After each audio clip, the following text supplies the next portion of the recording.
तो इस प्रकार से यह 5 प्रकार के यज्ञ योगी लोग क्या करते हैं, जिसमें द्रव्य यज्ञाः, तपो यज्ञाः, योग यज्ञास् तथा परे स्वाध्याय ज्ञान यज्ञाश्च यतयः संसित व्रताः। तो इस प्रकार जो संस्कृत व्रत वाले हैं, यानी कि जिनके अहिंसा आदि तीक्ष्ण व्रत सिद्ध हो चुके हैं, अहिंसा आदि तीक्ष्ण व्रतों से जो युक्त हैं, ऐसे संस्कृत व्रत वाले जो योगी हैं वो 5 प्रकार से ये यज्ञ किया करते हैं।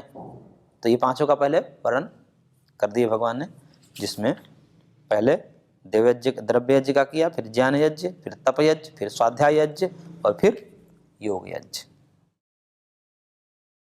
अब इसी को थोड़ा सा और विस्तार कर रहे हैं।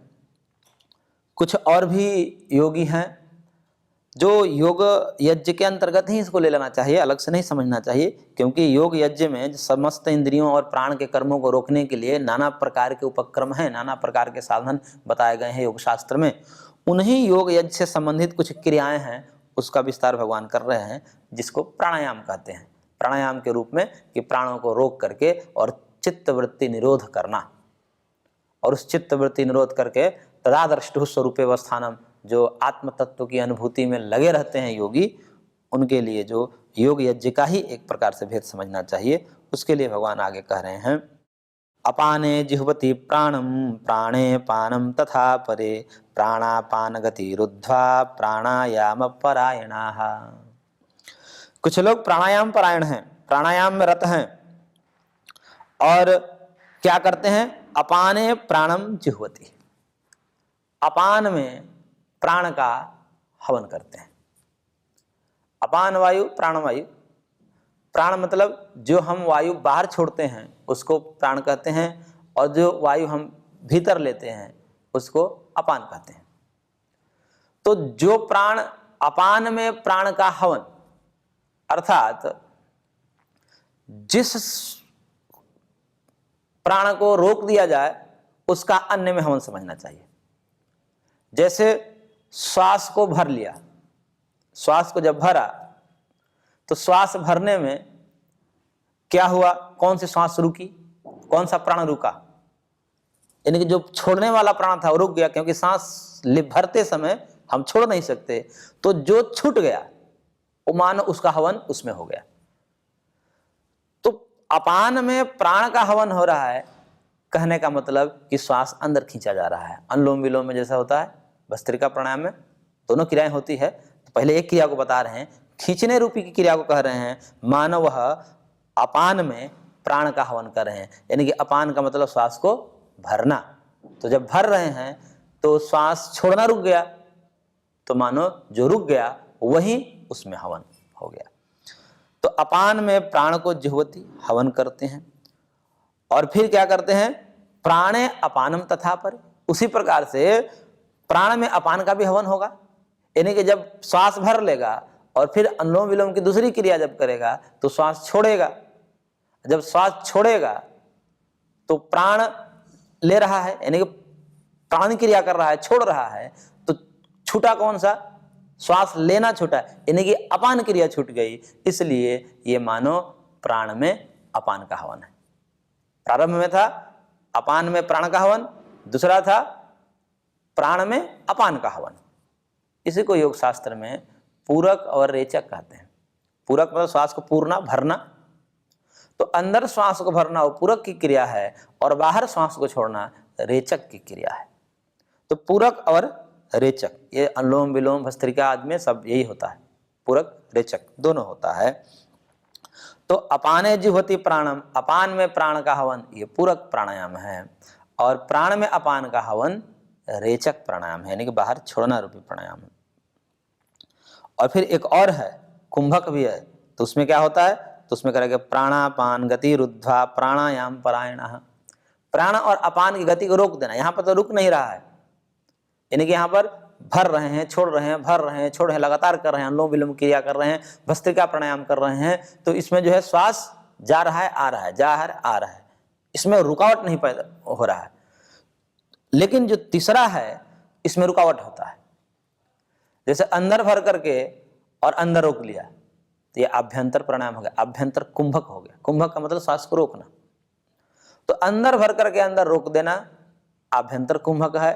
बाहर श्वास को छोड़ करके और बाहर ही रोक देना ये बाह्य कुंभक है, जैसे बाह्य प्राणायाम में किया जाता है। तो आभ्यंतर प्राणायाम और बाह्य प्राणायाम कुंभक सहित, तो ये कुंभक की प्रक्रिया है।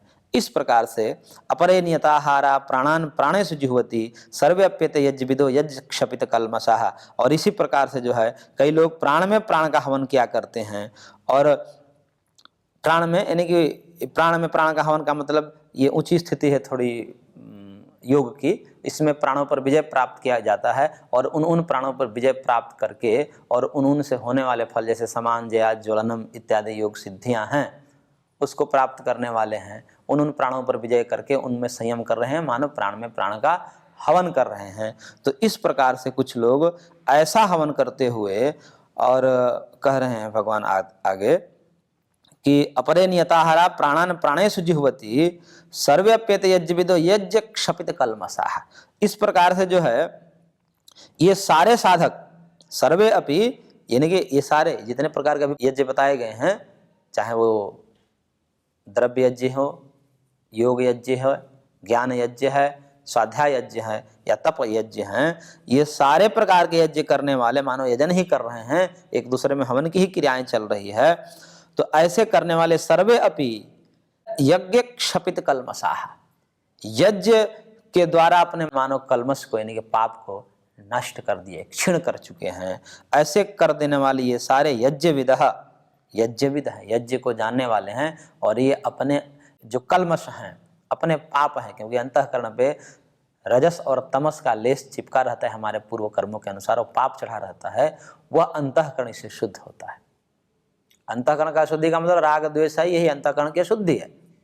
और राग द्वेष के ही कुनबे है, काम, लोभ इत्यादि, ईर्ष्या, असूया, द्वेष, ये सब जो है राग द्वेष के ही कुनबे हैं। इसलिए दो ही ग्रुप हैं, तो उसी दो ही ग्रुप में जितने भी विकार हम सुनते हैं, राग, काम, क्रोध, लोभ, मद मात्सर्य इत्यादि, सब राग द्वेष में ही आ जाते हैं।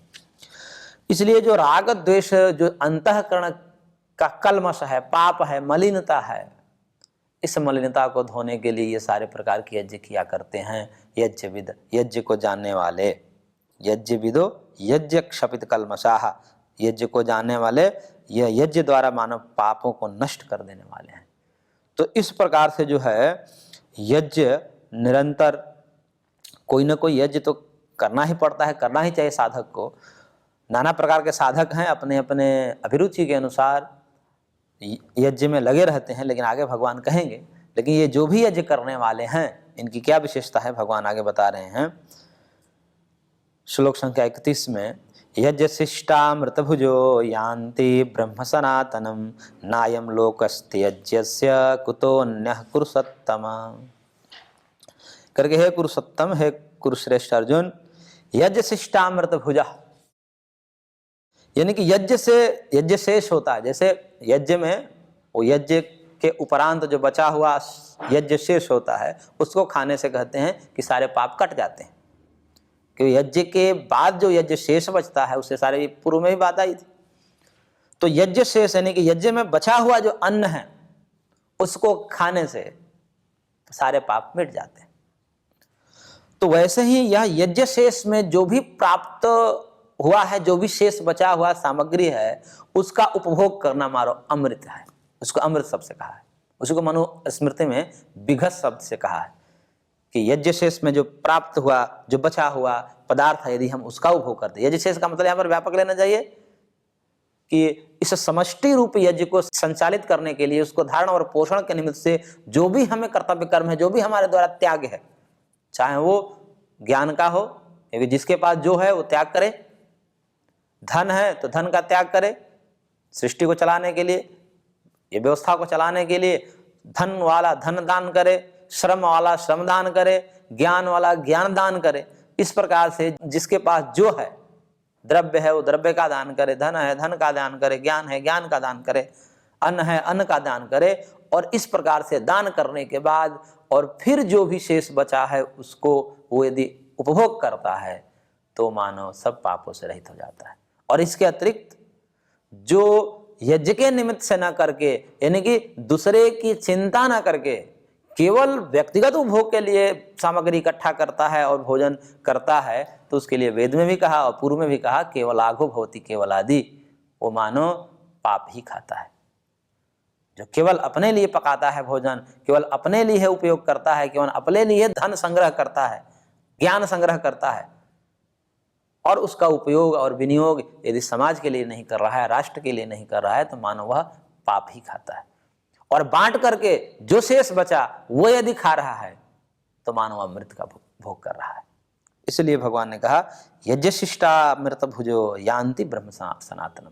जो बांटने के उपरांत जो भी हमारे पास हैं वो सब समाज को, राष्ट्र को अर्पित करने के बाद जो भी शेष बच रहा है, और यदि उसका हम भोग कर रहे हैं तो मानो अमृत का पान कर रहे हैं। और ऐसा करने वाला यान्ति ब्रह्म सनातन, वो ब्रह्म जो सनातन पद है, जिसको उपनिषदों में कहा कि वह परमम साम्यम उपैति, वह परम साम्यता मोक्ष ब्रह्म पद को प्राप्त करता है, वहां जाता है। तो इस प्रकार से जो दूसरों की सेवा करने के उपरांत जो भी कुछ बचा उसका अपने व्यक्तिगत जीवन में भोग कर रहा है, तो वह परम पद ब्रह्म पद को प्राप्त करता है, ब्रह्म स्थिति को प्राप्त करता है। और उसी के लिए उत्तर श्लोक में भगवान ने कहा कि नायम लोक अस्ति अयज्ञस्य अयज्ञस्य अयम लोको नास्ति। कह रहे कि जो अयज्ञ है, जो यज्ञ नहीं कर रहा है, यानी कि राष्ट्र के सेवा में, राष्ट्र के धारण पोषण में, सृष्टि के धारण पोषण के निमित्त से कुछ त्याग नहीं कर रहा है। यज्ञ का मतलब यज्ञ में त्याग करना पड़ता है, तो वो जो त्याग नहीं कर पा रहा है वो अयज्ञ हो गया व्यक्ति। और ऐसे अयज्ञ व्यक्ति का, यानी कि यज्ञ के निमित्त से जो कर्म नहीं कर रहा है, ऐसे व्यक्ति के लिए तो अयम लोको नास्ति, यह लोक भी नहीं है। क्योंकि ऐसे व्यक्ति को जो है संसार में भी निंदा की जाती है, उसको नाना प्रकार से लोग उलाहना देते हैं, निंदा करते हैं कि ये जो कंजूस है, ये लोभी है, परिग्रही है, क्योंकि सब कुछ है इसके पास, समर्थ है, लेकिन फिर भी खाली जो है अपने लिए अपने लिए अपने लिए, कुछ बांट नहीं रहा है, कुछ दूसरों को दे नहीं रहा है, कुछ दूसरे के सेवा में नहीं लगा रहा है किसी भी प्रकार से। तो ऐसे व्यक्ति के लिए तो ये लोक भी नहीं है। और ऐसे व्यक्ति से तो इसे लोक का भी खतरा है, समाज को भी खतरा है। समाज में कहते हैं कि ये जो त्याग है, जब से त्याग कम हुआ, संसार की व्यवस्था और समाज की व्यवस्था बिगड़ने लगी। व्यक्ति भोगी हो गया, लोभी हो गया, स्वार्थी हो गया। जिसके पास धन था वो खाली अपने लिए अपने लिए अपने लिए ही बटोरने में रह गया। इसलिए समाज का एक जो अंग हो गया वो जो है कमजोर पड़ जाता है, क्योंकि सबके प्रारब्ध हैं अलग अलग। तो उसमें कोई गरीब है, कोई अमीर है, इस प्रकार से तो चलता ही रहता है। परंतु उसमें भी जो धनवान व्यक्ति हैं, जो समर्थशाली है, जिनके पास सामर्थ्य है, ऐश्वर्य है, उनको ये सोचना चाहिए कि अपने आसपास किसी भी व्यक्ति को कोई भूखा न सो पाए, कोई बिना वस्त्र के ना रह पाए, कोई बिना घर के ना रह पाए। इतना कम से कम रोटी कपड़ा मकान जिसे कहते हैं, इतना तो दे ही देना चाहिए, किसी को भी दे देना चाहिए। और ऐसा नहीं होता है तो वो एक दल जो होता है वो अलग हो जाता है समाज से, क्योंकि वो अभाव में जीता है, उसको रोटी नहीं मिलती समय पर, भोजन नहीं मिलता, वस्त्र नहीं मिलता, इस प्रकार से तो उसको बड़ी ग्लानि होती है। उसको लगता है कि ये समाज हमारे लिए कुछ नहीं किया है, हम ऐसे विकट परिस्थितियों में थे, इनके पास अनाज सड़ रहा था, इनके पास सब कुछ धन था, लेकिन हमको कोई नहीं पूछा।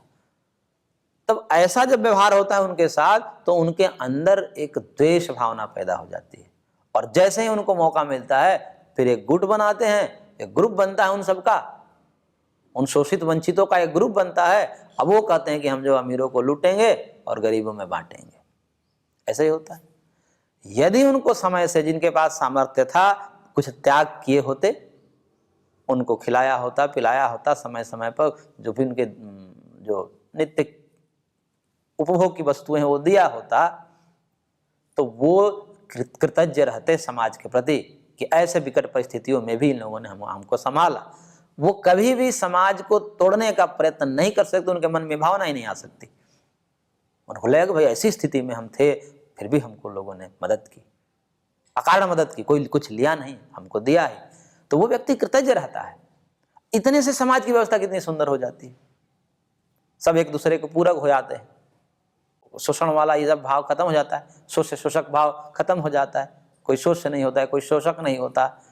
तो इस प्रकार से वह जो यज्ञ के लिए यानी कि त्याग करता है व्यक्ति, दान देता है और उसके बाद अधिक से अधिक सेवा का कार्य करता है, तब जो है उससे बचा हुआ जो शेष अन्न होता है और वो यदि उपभोग में ला रहा है तो मानो उसके लिए अमृत के समान है। क्योंकि व्यक्तिगत जीवन जीने के लिए भी कुछ तो भोग करना ही पड़ेगा, लेकिन बहुत अल्प मात्रा में भोग करेगा और सब कुछ वो लगा देगा समाज के लिए, समाज की सेवा में लगा देगा और व्यक्तिगत जीवन में तप करेगा। इस प्रकार से जो करता है तो भगवान कहते हैं वो तो ब्रह्मलोक को प्राप्त होता है, परम साम्य मोक्ष को प्राप्त होता है। और जो ऐसा नहीं करता, यज्ञ के लिए जो कर्म नहीं करता, त्याग पूर्वक जो कर्म नहीं करता, तो उसके लिए तो ये लोक भी नहीं है। और करें कुतो अन्य, फिर परलोक का कहें, जिसको ठीक ठीक से इसी लोक में प्रतिष्ठा नहीं हुई उसको परलोक में प्रतिष्ठा हो जाएगी, ये कैसे कहा जा सकता है? जिसको इस जगत में लोग कह दें कि यह व्यक्ति जो है वास्तव में व्यक्ति है, इसने जीवन जिया है, इसने सबकी सेवा की है, तो वही बाद में भी दूसरे लोक में भी, दूसरे जन्म में भी वो सुख को प्राप्त करता है। तो जिसका ये लोक में नहीं है, जिन्होंने इस लोक में त्याग नहीं किया, तो अगला लोक क्या बिगड़ा ही है उसका, तो ये लोक भी बिगड़ा है, परलोक भी बिगड़ा हुआ है। तो यह लोक और परलोक दोनों बिगड़ जाता है यदि त्याग पूर्वक कोई कर्म नहीं करता, यज्ञ के निमित्त कर्म नहीं करता, भगवान के निमित्त कर्म नहीं करता, तो उसका दोनों लोक बिगड़ जाता है। तो ये भगवान ने यहाँ पर कहा कि नायम लोकोस्ति अयज्ञस्य कुतो अन्यः पुरुषोत्तम, कि यही लोक उसको ठीक ठीक से यही अनादर होता है उसका, तो दूसरे लोक में क्या होगा उसका आदर। तो इस प्रकार से यज्ञ को बता करके और भगवान कह रहे हैं आगे श्लोक संख्या 32 में, एवं बहुविधा यज्ञा विदता ब्रह्मणो मुखे कर्मजान विद्धितान सर्वान एवं ज्ञात्वा विमोक्ष्यसे।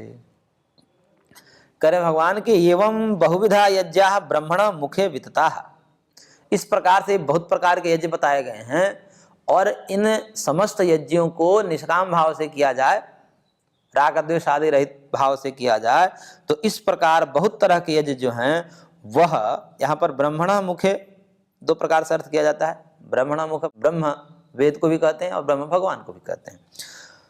तो ब्रह्मण मुखे यानी कि ब्रह्म के मुख के द्वारा ये सारे यज्ञ, बहुत प्रकार के यज्ञ, जो 5 प्रकार के यज्ञ बताए गए हैं, इसका विस्तार किससे हुआ? वेद से हुआ, ऐसा भी अर्थ करते हैं। अथवा ब्रह्म का सीधा सीधा ब्रह्म अर्थ ले लें तो मानो जैसे द्रव्य यज्ञ में जो यज्ञ किया जाता है, देव यज्ञ जिसे कहते हैं, तो उसमें कहा जाता है कि अग्नि जो है वो देवताओं का मुख है, अग्निर्वै देवानां मुखम, तो अग्नि जो है देवताओं का मुख है। लेकिन यहाँ पर ब्रह्मण मुखे, इस प्रकार से यदि हम कर्म करते हैं, जो अभी कर्म की यज्ञ की विधि बताई, उस भावना से यज्ञ करते हैं, तो वो मानो वो कर्म जो है भगवान के मुख में जाता है। जैसे वहां देवता के मुख में जाता है आहुति, ओम इंद्राय स्वाहा करें तो इंद्र के मुख में जाएगा, ओम प्रजापति स्वाहा कह रहे हैं तो प्रजापति के मुख में जाएगी वो आहुति। तो इस प्रकार से अलग अलग वहां पर देवों की आहुति जाती है।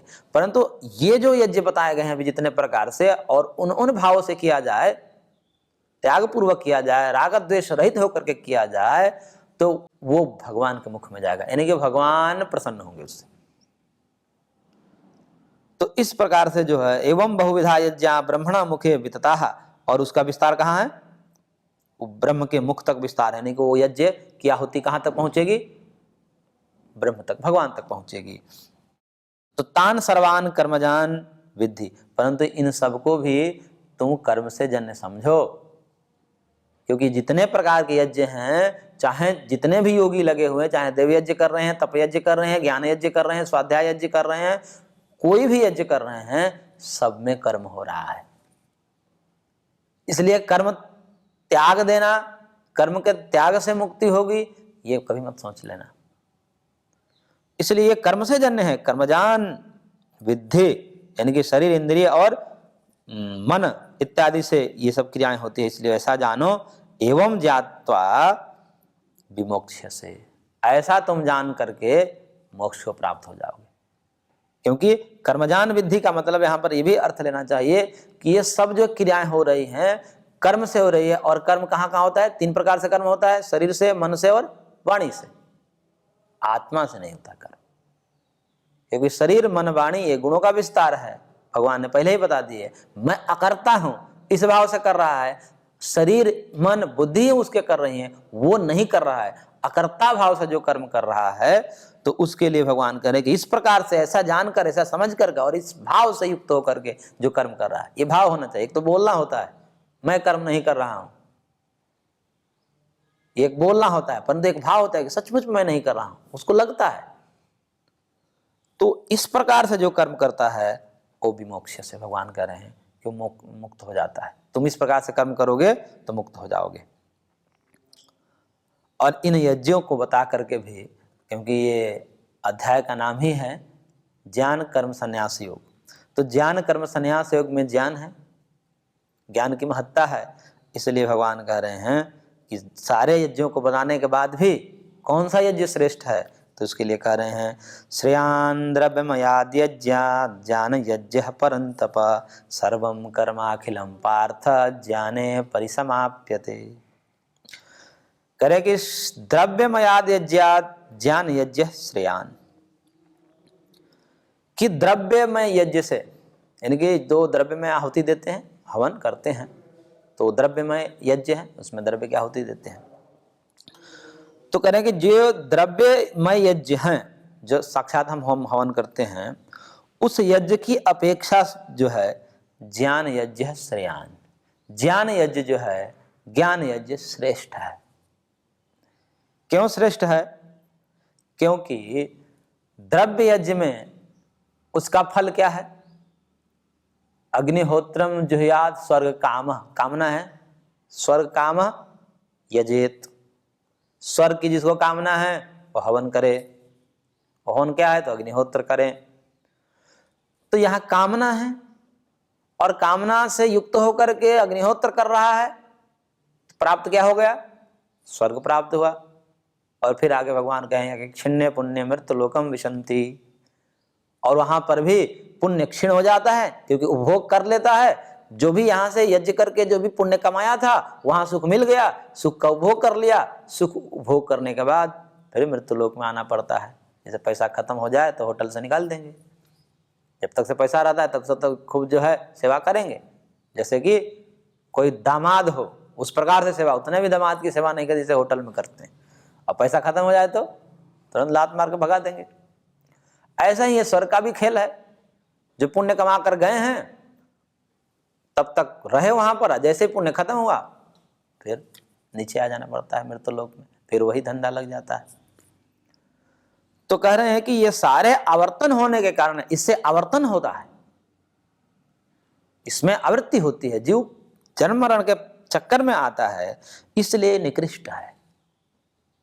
लेकिन उसको भी श्रेष्ठ बनाने के लिए, उत्कृष्ट बनाने के लिए भगवान ने पूर्व में कहा था मुक्त संग समाचार, कि उन कर्मों को भी, अग्निहोत्र आदि कर्मों को भी स्वर्ग आदि की भावना लेकर नहीं करना चाहिए। गृहस्थ का कर्तव्य है, वेद में कहा है इसलिए कर लीजिए, बस। स्वर्ग चाहिए ये मत सोचिए। अब ये समस्या आ जाए कि भाई स्वर्ग नहीं चाहिए तो फिर क्यों हम वो कर्म करें? तो करें कि कर्तव्य है, क्योंकि आप गृहस्थ हैं तो आपको करना ही चाहिए, लेकिन किस भाव से करना चाहिए? भगवत प्रीत्यर्थे, भगवान की प्रीति के लिए, भगवान की खुशी के लिए, स्वर्ग के लिए नहीं। लेकिन सारी विधियां वही होगी, क्योंकि जो अग्निहोत्र करेंगे उसे जो विधि है तो वही होगी, परंतु कामना नहीं रहेगी वहां पर स्वर्ग की कामना, सुखोपभोग की कामना नहीं रहेगी। तो इस प्रकार से जो है भगवान ने कहा कि ये जो द्रव्यमय यज्ञ हैं, हवन अग्निहोत्र है, इसकी अपेक्षा से ज्ञान यज्ञ श्रेयान, श्रेष्ठ है। क्यों? क्योंकि सर्वम कर्म अखिलम पार्थ ज्ञाने परिसमाप्यते, क्योंकि जितने भी कर्म हैं उसकी अंततः परिणति ज्ञान में है। सारे कर्म ज्ञान में जाकर के खत्म हो जाते हैं। ये कर्म कब तक? जब तक ज्ञान नहीं प्राप्त हुआ है। ज्ञान का मतलब आत्मज्ञान, ब्रह्म ज्ञान, भगवत साक्षात्कार, भगवत दर्शन जब तक नहीं हुआ है तब तक ही सारे हैं कर्म। और जैसे ही भगवत दर्शन होते हैं इन कर्मों का क्या मतलब? कोई मतलब नहीं रह जाता है। इसलिए अंततः सारे कर्म ज्ञान में परिवसित हो जाते हैं। ज्ञाने परिसमाप्यते, इनका अंतिम लक्ष्य क्या है? ज्ञान है, भगवत साक्षात्कार है। तो भगवत साक्षात्कार में जाकर के सारे कर्म समाप्त हो जाते हैं, यानी कि वो कर्म का जो है सारा खेल, कर्म भस्मीभूत हो जाएगा, सारे कर्म भस्म हो जाएंगे। अब वो जो कर्म जो है आगे जन्म रूपी फल को देने वाला नहीं होगा, इसलिए वो मानो समाप्यते, खत्म हो गया। तो ज्ञानाग्नि में वो दग्ध हो गया।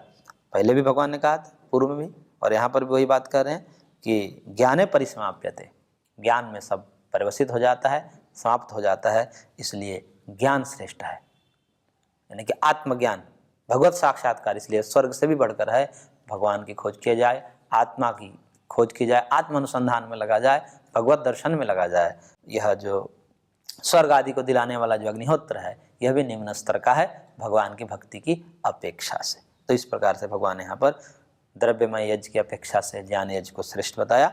आगे वो किस प्रकार से प्राप्त किए जाते हैं, वो ज्ञान कैसे प्राप्त हो, इसको आगे भगवान कहेंगे। आज की कक्षा को हम यहीं पर विराम देते हैं, शेष अगले अंक में।